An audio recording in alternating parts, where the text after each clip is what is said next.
Okay, so good morning or good afternoon, everyone, and welcome to this iteration of the um, Energy Technology Perspective 2024 webinar series. In this webinar, we will be focusing on the future of shipping, a topic that is covered in the fifth chapter of the ETP report.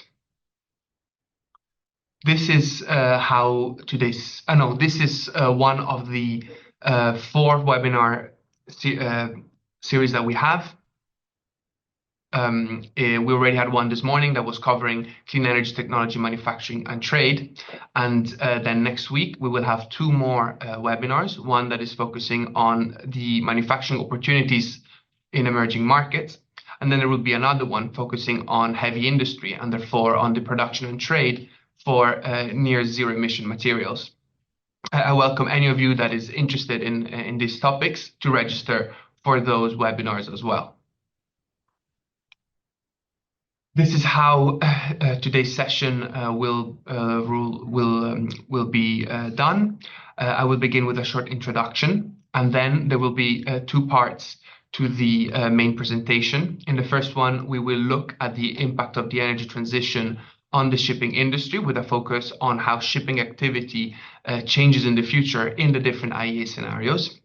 And then we will have a deep dive in the decarbonization of the shipping sector, summarizing a lot of the new work that we have published in this report.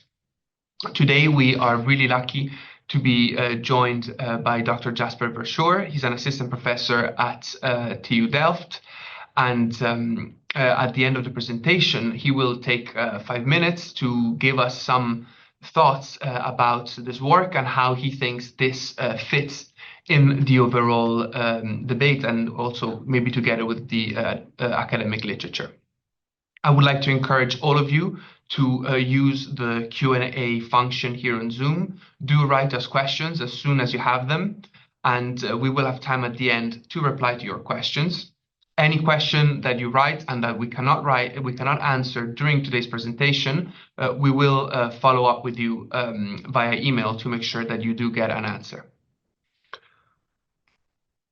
Okay, so to start, I just wanted to give a bit of context about how this work came about. In this year's ETP, we have explored how the different industrial and trade policies that are being developed by governments across the world would impact the future of clean energy manufacturing, and how the trade for these technologies could develop into the future. To do so, we have expanded the scope of our modeling to look more into also production and trade. And one of the main, let's say, outcomes of the research is that we are seeing a rapid growth in the value of clean tech trade, more or less a tripling, going from about 200 billion today to roughly 600 billion in 2035, and this is under current policy settings. The growth in trade is led by two main factors. The first one is that we see a geographical mismatch between the production capacity that is being installed and the plans to increase manufacturing capacity for these technologies, and the demand that we see in our scenarios. And therefore, to make the two meet, trade is necessary. We're also seeing some differences in the cost of productions for many of these technologies in different regions. Therefore, as countries strive to have an energy transition that is as affordable as possible, trade will be a key enabler of this. And therefore, these differences in costs of production are also something that strengthens the increase in trade. As we see an increase in the trade for clean tech, we are seeing also different trends for fossil fuel trade.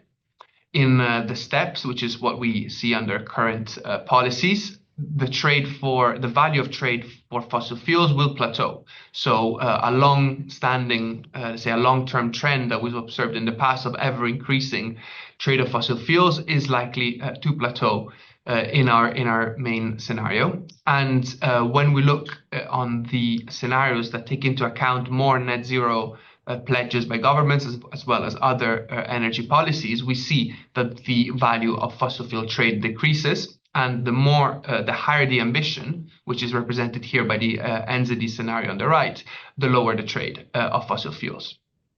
Now, we know that 80% of all shipped goods in the world travel via ships. International maritime shipping is therefore at the center of global trade relations. And it is for this reason that we have decided to delve deeper into this topic this year and explore several opportunities or challenges that might exist with this very complex and an important system. And in addition to that, we've also updated our analysis on the decarbonization pathway for the sector with all of the latest results and technologies that are out there. So without further ado, I would like to now give the floor to my colleague Johannes that will take you through the next session. Thank you, Leonardo. Welcome also from my side. In order to investigate how the energy transition could influence shipping activity and shipping in general in the future, we first looked at how did shipping activity develop in the past, and especially how did ship trade develop. If we look back for the past 30 years, ship-based trade has been increasing rapidly, mainly due to bulk goods and containerized goods being traded more and more.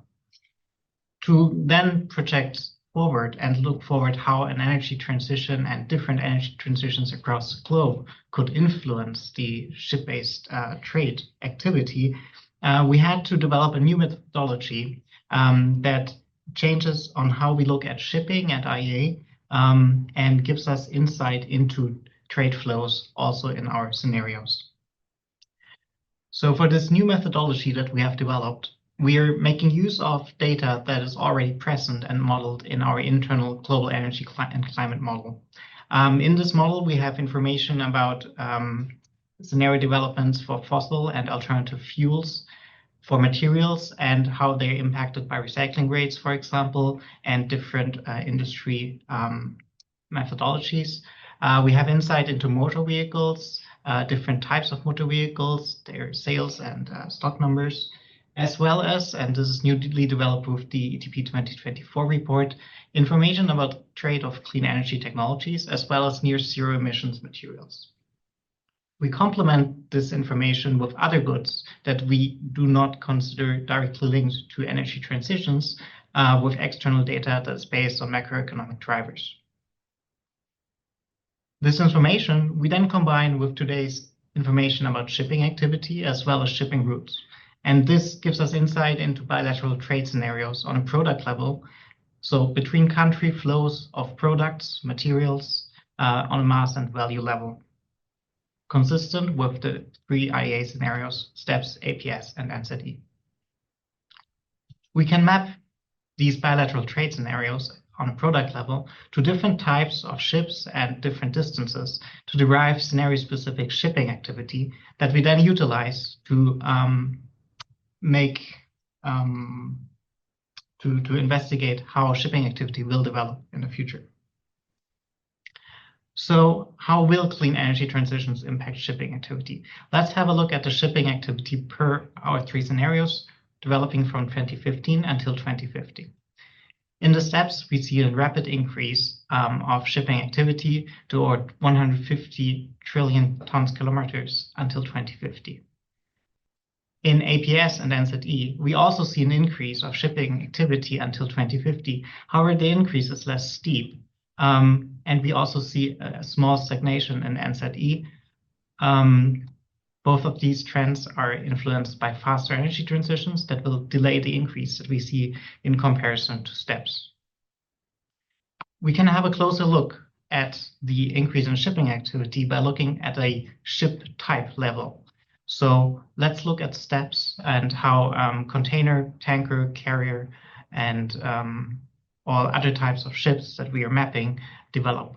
So we can see the main increase is continuing to be bulk and containerized goods in the shipping activity in our step scenario. If we compare that with APS and NZE, we see the delay in the increase being caused mainly by stagnation and a reduction in all-waste trade, as well as some coal and gas trade that is mapped in the gas tankers, as well as bulk carriers. We can look at this also from a different perspective, i.e. from a product level rather than a ship type level. So let's have a closer look at the stated policy scenarios, the steps, where you can see on the right-hand side the changes to shipping activity mapped by product type. We can see the main increase is going to be other goods, that is, goods that we do not consider to be linked directly to energy transitions. With the currently ongoing transitions, we see also that fossil fuels, shown here as coal, gas, and oil, will only have like a minor influence on the shipping activity developments until 2050, while clean energy technologies and alternative fuels will only leave a small footprint in the development. Now, this situation looks different if we switch over to the advanced pledges scenarios, the APS. In the advanced pledges scenarios, we see a slower increase of shipping activity until 2050, and we also see a significant reduction of ship-based activity due to fossil fuels, that is coal, oil, but also, for example, iron ore, due to increased recycling rates. We see a small increase in shipping activity due to alternative fuels. However, that is dwarfed significantly by other goods that are, again, not directly linked to energy transitions. With this information, instead of looking at it on a ship base or product level, we can also zoom in and have a more geographically detailed look at choke points. So what we did is, in our analyses, we also looked at certain choke points that are influencing global maritime trade. So nearly 60% of global seaborne trade passes through one of these 10 choke points, or even more than one of these. And you might have noticed in the past years that events that are linked to maritime trade being blocked or hindered through some of these choke points have become more prominent. For example, blockages in the Suez Canal, or armed conflicts around the Strait of Bab el-Mandeb, or, for example, climate-based impacts on the Panama Canal, reducing the throughput of the Panama Canal and thus shipping. Since we have detailed bilateral trade flows, which look, for example, like this in the stated policy scenarios for 2035 for clean energy technologies, we can map how trade flows are impacted by certain choke points. So we see in this case, for example, in 2035, significant flows from China to Europe through certain choke points, and we can map these and quantify them. Let us focus on three main choke points, that is the Strait of Hormuz, the Suez Canal, and the Strait of Malacca. Now we can see in gray the current situation in 2023, in blue the situation in 2035 for STEPS, and in yellow the situation in 2035 for APS. Through the Hormuz Strait, around 20% of fossil fuels are being currently shipped, whilst, for example, through the Malacca Strait, already today, over 50% of all clean techs are being shipped. Now, this develops further and increases slightly in STEPS in 2035. However, if we compare it with APS, for example, we see actually a decrease in amount of clean techs being shipped through the Malacca Strait.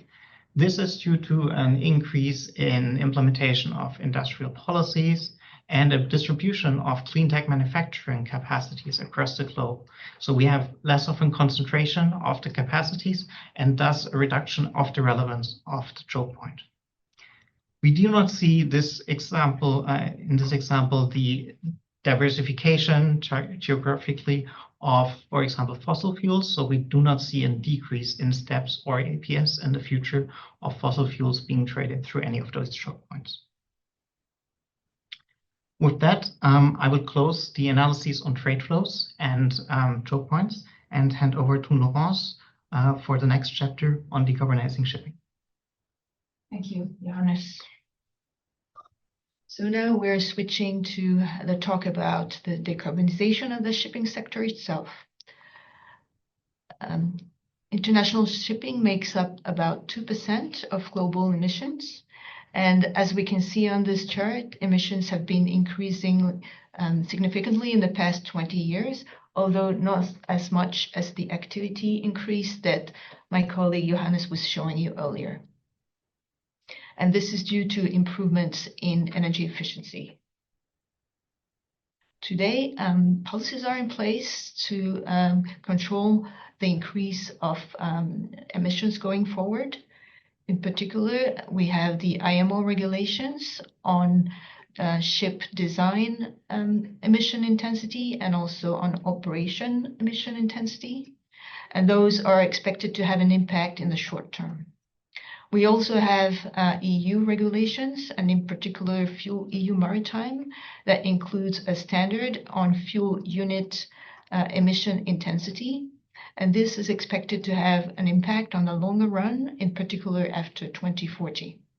And under the scenario where these current policies are implemented fully, we can see on the graph that emissions are expected to plateau in this decade and even go down slightly by 2050. In 2023, the IMO issued their revised greenhouse gases strategy. It includes several items, but in particular, there are checkpoints in 2030 and 2040 on the reduction of the emissions of the sector compared to 2008 levels. On the graph, you can see the dark green dots are showing the baseline targets, and the light green dots are showing the so-called strive for targets. These targets are very ambitious, and implementation measures need to be defined. They are currently discussed, and they are expected to be agreed upon at the end of 2025 and come into effect in 2027. In our scenarios, we take into account the policies depending on their stage of implementation. At the IEA, we have our Clean Technology Guide, where we have analyzed almost 30 different technologies to decarbonize shipping. The first lever to be activated is to improve operational efficiency of ships, and there are several mature measures in order to be able to do that. For example, we can run the ships at a lower speed than the design speed. Another way is to improve the design of the ships. So for that, we have different technology solutions that have a maturity level between large prototype and early adoption. Like, for example, blowing a layer of air between the hull and the seawater. These technologies are not widely spread today, so there is a good potential for improvement. And they can be implemented on new ships and also retrofitted on existing ships, which will help greatly in the decarbonization of the global fleet. Technological efficiency only will not enable to reach the ambitious decarbonization targets.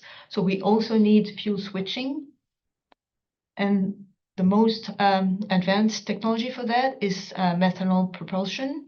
And we have already about 50 methanol-powered ships on the water and 200 more in the order books.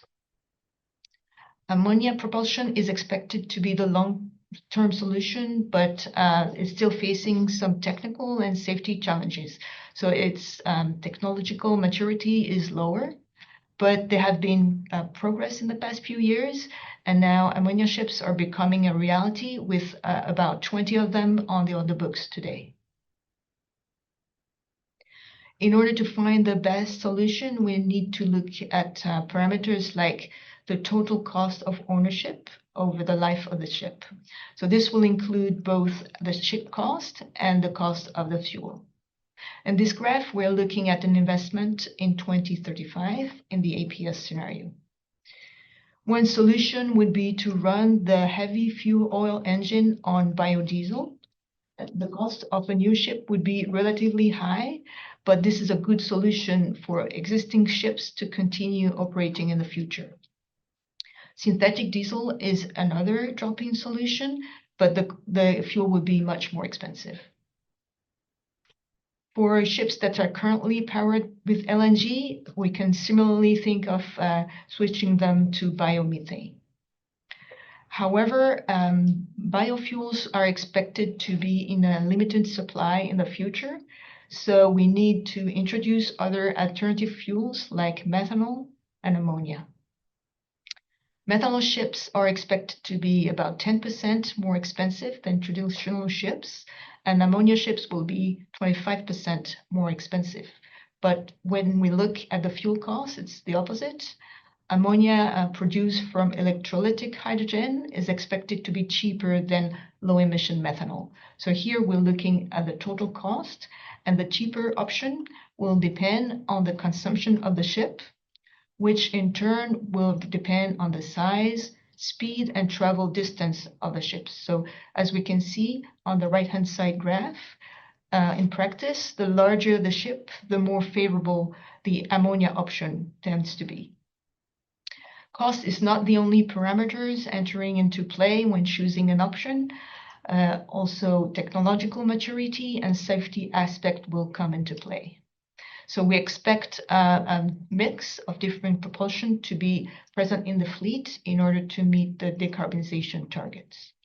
And now I will pass the floor to my colleague Hannes, who will talk to you about the result of our scenario analysis. Thank you, Laurence. Currently, international shipping causes over 650 megatons CO2 emissions per year by burning fossil fuels, which dominate the fuel supply. Whether or not shipping emissions can be reduced depends on future policy settings. Under current policy settings, shipping activity increases by 15% over the next decade and about 40% by 2050, as explained by Johannes before. However, the emissions intensity of the fleet continues to improve by about 1.6% per year, neutralizing the activity increase in emissions terms towards 2035. After 2035, emissions are set to fall slowly as the FuelEU Maritime standard becomes more stringent and promotes the use of biofuels. Further policies are needed which support innovation, accelerate efficiency gains, and the scaling up of low emissions fuel production. Decarbonization of international shipping currently shows a large implementation gap, meaning that pledges are much more ambitious than the effects of implemented policies. The IMO's emissions reduction targets have become much more ambitious recently, as mentioned earlier by Laurence. These targets are reflected in our announced pledges scenario. Current policy settings reflected in the stated policy scenario only lead to marginal emissions reductions by 2050, as shown in the previous slide. In the APS, on the other side, emissions from international shipping fall by over 90%. This is accomplished by a combination of levers. Lower shipping activity, mainly due to reduced trade of fossil fuels, as alluded to earlier, leads to a 10% emissions reduction by 2050. A higher pace in the rollout of energy efficiency technologies, together with operational measures, namely slow steaming, cut emissions by a further 25% compared to current policy settings. The lion's share of emissions reduction in the APS comes yet from switching to low emissions fuels. In the short term, methanol plays a significant role as the involved technologies are mature and many methanol-ready vessels can already be found in order books. Towards 2050, we see ammonia becoming the dominant low emissions fuel. As the supply of biomass is constrained, higher emission scenarios need to rely more on synthetic fuels. And as Laurence explained earlier, ammonia is the most cost-efficient one of these fuels, as it does not rely on potentially costly CO2 feedstocks.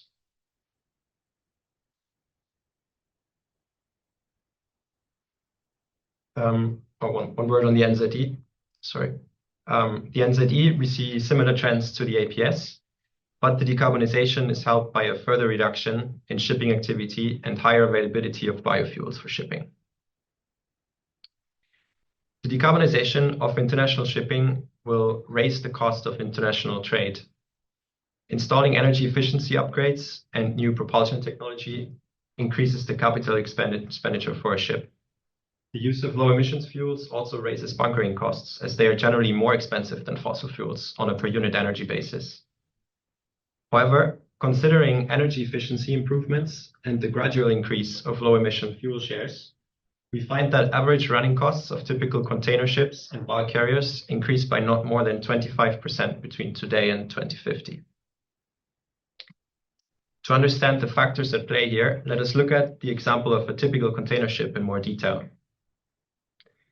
Powering this type of vessel with ammonia rather than oil would cost twice as much today. CapEx, non-fuel OpEx, and fuel costs are all higher for an ammonia vessel compared to the conventional alternative. Most prominently, fuel costs would be more than 3 times higher for an ammonia-powered ship today. However, in the announced pledges scenario, low-emissions ammonia production costs fall by almost 40% by 2050, leveraging technology learning effects and economies of scale. The relative increase in freight rates due to decarbonization will be lower than the increase in running costs, as other contributions to freight rates, such as port and canal duties and market fluctuations, can be substantial. This graph here compares historical freight rates for containers from Shanghai to Rotterdam to the sum of underlying cost components. We can see large gaps between freight rates and underlying costs, which can be attributed to market dynamics. For example, freight rates ballooned during the COVID-19 pandemic due to supply chain disruptions and increased demand for goods made in Asia. After a period of low freight rates in 2023, rates have been on the rise again due to disruptions in the Gulf of Aden. These increases can dwarf running costs, which puts the cost increases due to decarbonization into perspective. And with that, I will pass over to Giovanni Andrean, who will talk about opportunities in alternative fuels bunkering. Thank you very much. We need to start from the scene today, so with fossil fuel oil being the main fuel. And we need to say that transport costs for traditional fossil fuels is a relatively low share if compared to the production cost. This had led to a model that today is highly concentrated in major hubs such as Amsterdam, Rotterdam, and Antwerp, and Singapore. These two hubs roughly handle 50% of global bunkering demand today, and they benefit from logistical efficiencies and economies of scale. But if we look ahead, we have alternative fuels which present a higher transport cost if compared to the production cost, which can go up to 10% for ammonia. Yet the production is not very well developed, and the production cost highly depends on the regional resources.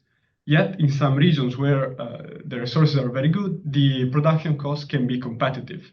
In fact, the current bunkering hub model could continue with major bunkering hubs importing fuels from these low-cost producers, leveraging on their logistics advantages and economies of scale. For instance, we have the Port of Rotterdam, which is already bunkering methanol and exploring the feasibility for ammonia. However, alternative fuels could also create an opportunity for smaller ports to engage in the bunkering market. To assess this opportunity, we selected a series of ports based on announced project for producing and bunkering alternative fuels. We calculated the intercepted trade within a buffer of these ports, as well as the cost of producing ammonia in nearby. And we see from our analysis that, especially in the route from Asia to Europe, in locations such as in the Middle East, we have a combination between high intercepted trade and low cost of producing ammonia due to very good local resources. In fact, with small route deviations, ship could stop and bunker in this smaller port, saving on the transport cost, which is not manageable anymore. Yet both models, the distributed refueling and the bunkering hub model, are viable because if low-cost producers could benefit from avoiding to charge the transport cost, we have bunkering hubs that have, as we said, logistic handling advantages as well as economies of scale, which may offset these savings on the transport costs. In conclusion, we can say that the balance between these two models will rely on how industry and policymakers will address economic and operational challenges moving forward in time. And now let me hand it over to Leonardo for the conclusions.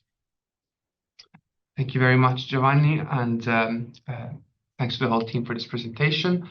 Now it is the turn for Jasper Verschoor to give us his comments, and we look forward to hear your thoughts on the work. And also just a reminder to all the participants to ask any questions you may have. Yes, thank you, Giovanni, and thank you first of all for inviting me to reflect briefly on this analysis. So I will start by congratulating all the authors of the Energy Outlook chapter on the future of shipping, which personally I'm very pleased to see this detailed outlook focusing on the feedback and dependencies between the energy transition and global shipping, something I've been working on for years as well. And I think as the analysis and broader report shows, these feedbacks and dependencies are multidimensional and quite complex.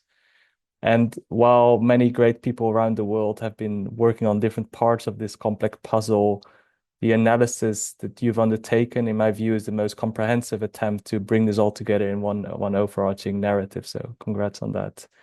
In the next few minutes, I would like to pick up on three key themes presented.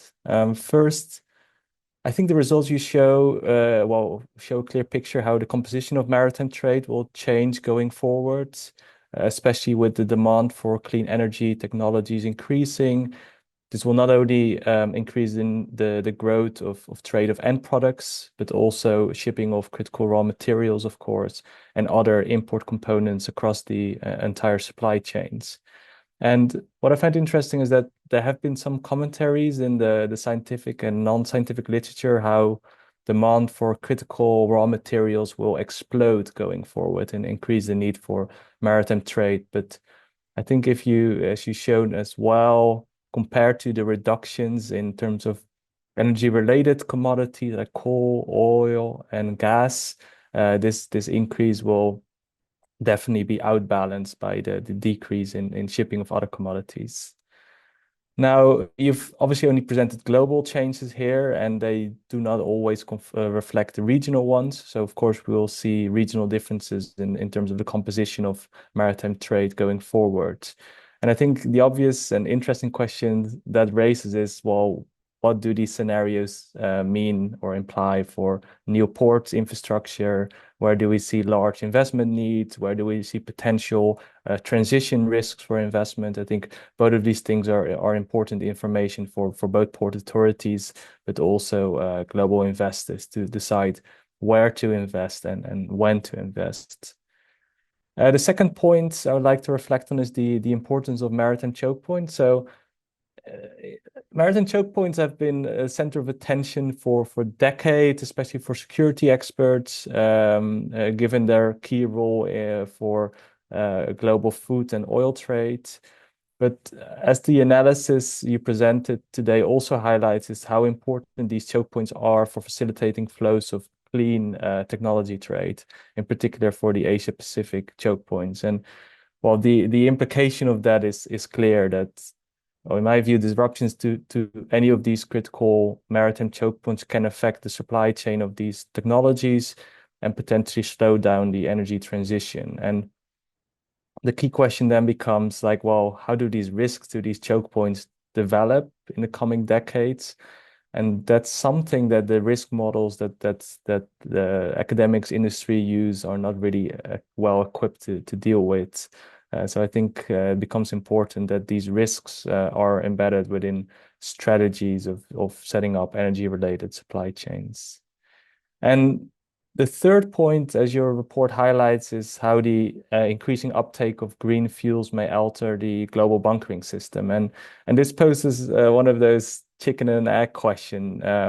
Will ships go where the fuel is cheap, or will cheap fuel go to the places where ships can be found? Now, the opinions on this differ, and there's quite some interesting discussions on that, but just a few facts that can maybe help us think about this. So, I mean, the first fact is that ships will simply need to bunker more frequently, given the lower relative density of green fuels compared to conventional fuels. So this would favor a more decentralized system, of course. On the other hand, the shipping cost as a fraction of the total levelized cost of, say, green ammonia are not that big, maybe around 10% or so in the future, in the near future, even less so. So from that perspective, maybe fuel could be easily transported to existing bunkering hubs. Another component that you briefly mentioned, but I think will become a lot more important, is the safe handling of new fuels. And from that perspective, it maybe makes more sense to move new fuels to ports that have the required experience and skills to handle certain fuel types safely. So in my opinion, we will inevitably see a somewhat more decentralized bunkering system, especially definitely new opportunities. But I believe that some of the key bunkering hubs will stay where they are, but time will tell. Yeah, with that, I would like to pass the floor back to you, Leonardo. Thank you very much, Jasper, for your comments and for highlighting the parts of the report and some of the analysis that we've put in there to sort of see which one is it that you found most interesting. So thanks a lot for these concluding remarks. We are now moving towards the Q&A session. We're now going to take about 30 seconds pause, and then we will come back and reply to all of your questions. Do not hesitate to add more if you have any.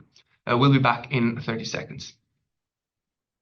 Okay, thank you all very much for your questions. We are now going to begin. So we received a first question that was about the shipping routes and how do we map the shipping routes and how do we consider the fact that the routes might change into the future. And I will let my colleague Johannes reply to that. Oh, thank you. So from our global energy and climate model, we have scenario insight into trade patterns on an interregional basis. This interregional basis, trade patterns, we then downscale to trade patterns to get bilateral country-to-country trade patterns.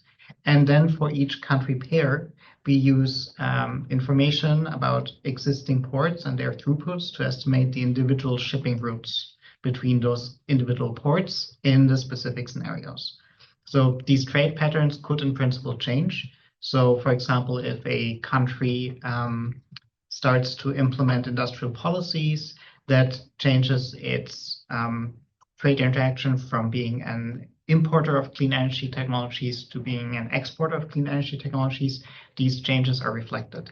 And this would then be distributed based on today's port throughput and port locations. Current shipping routes are used as a basis for this. So we consider current shipping routes to consider where trade could in principle flow. And we do not take into account new shipping routes that could open up or blocked shipping routes compared to the status quo that we encounter today. Excellent. Thank you very much. We are going to move on to the second question, which it was one about the TCO, the total cost of ownership, and how we took that into account. I think the question was related to one specific graph, which we can answer to, but then we'll have a broader discussion on TCO. Hannes, thank you very much. Yeah. Should we bring up the graph again? Yeah. Yeah, exactly. Thank you. So quick answer to the question is we've assumed 25 years lifetime, which is about the average lifetime for the bigger ships. And so over this lifetime, the fuel costs can change, of course, especially for the alternative propulsions where the market is quite dynamic. So we take into account scenario-dependent fuel cost developments. In this case, we've looked at the TCO in a non-flagship scenario 2035. So we take into account the projected fuel costs in the APS up to 2060. Thank you very much. We will now move to another question. We actually received a set of questions that are on ammonia on the one hand, and then something more about the supply of methanol and its costs. So I think Laurence will reply to this question. So I think. Sorry, just one second. Sorry.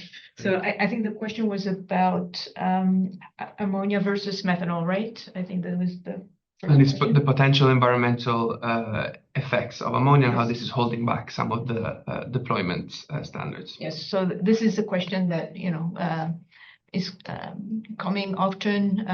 What are the plus and minuses of ammonia versus methanol? So I tried to give some insight in the presentation. So as we have said, there is a technological maturity difference. So methanol propulsion is more mature on a technological level. There are some safety differences. Ammonia is more difficult to handle and more toxic than methanol. So as Dr. Verscher touched upon, it may be more delicate to handle at the bunkering stage and also on the ship.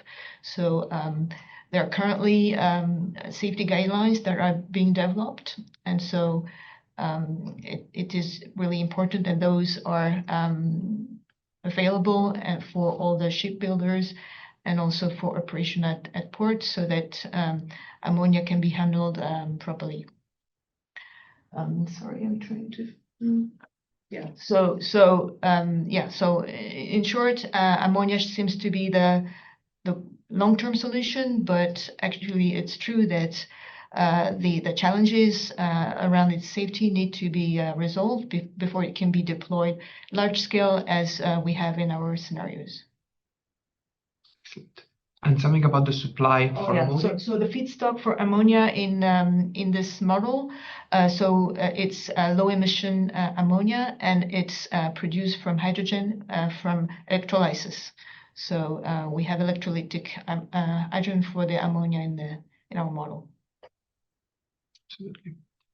Maybe to stay on the different fuels, anything you would like to mention on methanol, bunker fuels, anything more about the supply and cost? Where is it that we see it being a bit, so where is it cheaper? What are the main cost factors for methanol? So as we can see on this chart, there can be several pathways to produce methanol.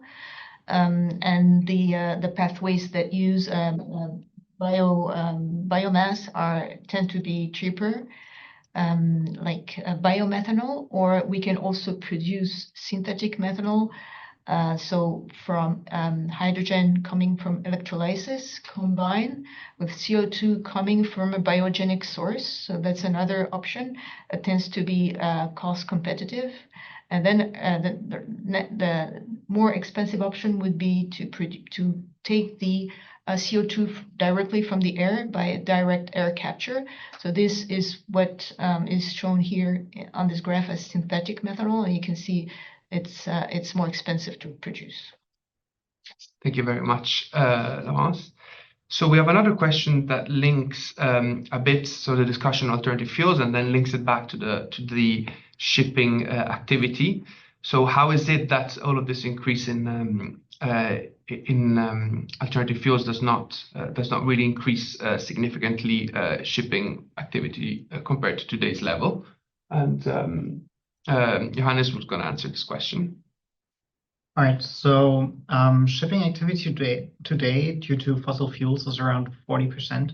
So around 40% of shipping activity today is caused by the trade of fossil fuels. If we consider energy transitions in their current speed or even faster in APS or NZT, then that means significant shares of this fossil fuel trade will be obsolete and no longer happen. So we have a very big dent in the shipping activity. Let's call it a shipping activity gap from fossil fuels. There have been questions in the past that are similar. So why don't clean tech, trade, and alternative fuels fill this gap? Well, there are two things happening. One is we see an increase in electrification, more clean energy being deployed, higher energy efficiency gains. So in general, the primary energy demand will not be as high as it is today. And then there's a secondary effect that alternative fuels like hydrogen or ammonia that will fill in some of the gaps will just not be traded as much as fossil fuels are being traded today. So even if we consider the amounts that are being traded today, ammonia and hydrogen can be produced locally or within a certain region, so the trade distances are significantly lower. And then there is the effect of clean energy technologies. So clean energy technologies only need to be traded once to produce electricity for a certain time. So let's take, for example, solar panels. So we did an estimation on how much electricity you can generate with solar panels. And basically, if you fill up one large cargo ship with solar panels, then that can substitute in for 50 to 100 ships carrying fossil fuels. So that's the amount of fossil fuel ships you need in order to generate the same amount of electricity over the lifespan of those solar panels. And those are the reasons that simply the gap cannot be filled through the energy transitions tools that we have, so clean energy technologies and alternative fuels. Excellent. Thanks a lot. So the next question, it is about one of the technologies that is mentioned for decarbonization, which is onboard carbon capture. This is one of the technologies that we do have in our clean tech guide. And one of the listeners is asking about what do we think about that as a decarbonization solution. Laurence? Yeah, so in our technology mix, in our different scenarios, we don't have any onboard carbon capture. Well, this is due to several reasons. The first one is that maybe I should explain what it is. It is capturing the CO2 coming from ship burning fossil fuel, capturing it on board, and then it needs to be typically liquefied and stored on board. And then when you're in port, you can discharge it, and it needs to be collected and transported to the final storage location. So the reason why we don't have that in our mix is first because in order to run this system, it needs to use a lot of energy, and the fuel penalty, as it's called, it can be up to 40%, which is quite high. So it's paradoxical that in order to reduce emission, we need to use more fossil energy. So that's the first point. Then on a technical, economical point of view, this onboard carbon capture is not necessarily an advantage compared to other solutions, like, for example, ammonia propulsion, because its technological maturity is not very advanced. We have just this year had full systems testing. And then for its cost, it's not easy to have good data, but it doesn't seem significantly cheaper than other options. And then you would need also to have a whole network to collect the CO2. A lot of people say that onboard carbon capture is good because we might have a gap between supply and demand of alternative fuels. But in our scenarios, as you know, we model the whole energy system. So we model demand, and we also model supply of fuels, and we balance the two in all the scenarios. So we're able to meet the decarbonization targets with alternative fuels. Excellent. So now there's a question on the impact of the IRA on the cost of alternative fuels. So we actually have done this analysis, and it's quite interesting to see how the US would not necessarily be a location where alternative fuels, especially ammonia, would be amongst the cheapest if we just took our levelized cost of production modeled results. However, when we factor in the different tax credits and subsidies, especially for the hydrogen side of things, then we do see that this significantly reduces the production cost for ammonia in the United States, and therefore makes it a significant, let's say, candidate to become a supplier in the global, let's say, the upcoming global alternative fueling market. So this was another one. If you just give us a second. We have a question on the capex difference for LNG ships versus ammonia, and how we have considered sort of the differences between sort of the capex for the different technologies. So I think Laurence is again best placed to reply to this. Yeah, so as we see on this graph, we have the methane propulsion, so that will correspond to the LNG. So the ship cost is higher than for ammonia, for example, and also higher than for methanol. So this is mainly due to the fact that the LNG needs to be stored and cooled at a quite low temperature. So all this system is increasing the cost of the ship, and also it is necessary to have some space to house these tanks, and so yeah, so all these things make the ships more expensive. Excellent.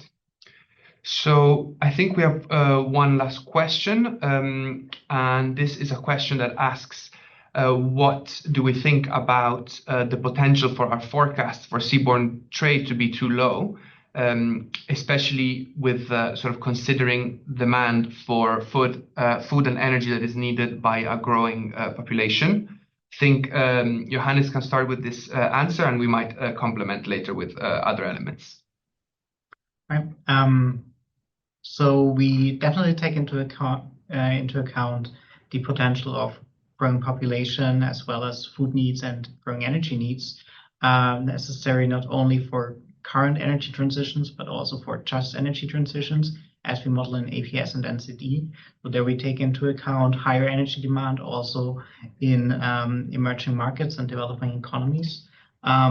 Since we see a more regionalization of energy sources, we take this into account by also not seeing more fossil fuel trade. So the decreasing fossil fuel trade already takes into account just energy transitions.